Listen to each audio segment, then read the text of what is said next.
so sorry for your loss. I can't even imagine. Thank you. One thing you won't hear me say today is I know how you feel. Because you can't know, right? No, you can't. Let's kind of go through this so everybody knows how that terrible day went for you. You dropped your daughter off at school, normal time, right? Yes, around 7:15, 7:20. 7:15. She wasn't feeling great that day, right? No, she was not. No, she woke up. She had a sore knee. She fell down the day before, and her asthma had been flaring up that night. So I had asked her that morning, do you want to go to school? I said, you don't really have to. It's the last week of school.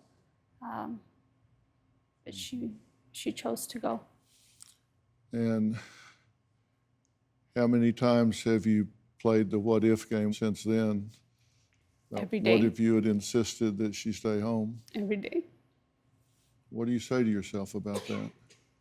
Why didn't you push harder? Why didn't you just ask her to just tell her to stay? And it was about 3 hours later that you got the message, right?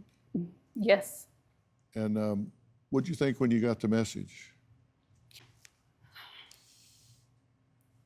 I called her dad to let him know. It was a lot of confusion.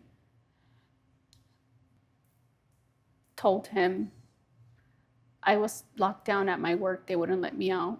So, I was calling everybody I knew, please go out there. And then I got a second call from the school, and she said that it was under control. Everything was under control. About 2 minutes later, there was just still chaos at the place that I worked. And I said, no, something's not right here.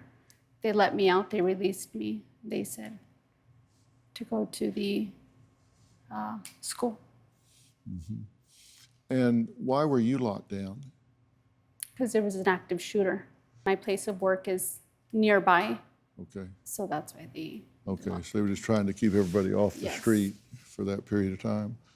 You did not find out that she was actually a victim until 10 o'clock that night?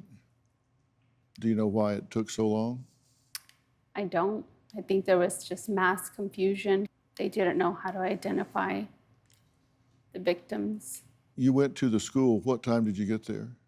I got there that morning. I want to say, after the first time I got the call, I want to say about 25 minutes. And what was going on when you got to the school? There was children running out of windows. There was people everywhere. There was all sorts of officers, border patrol.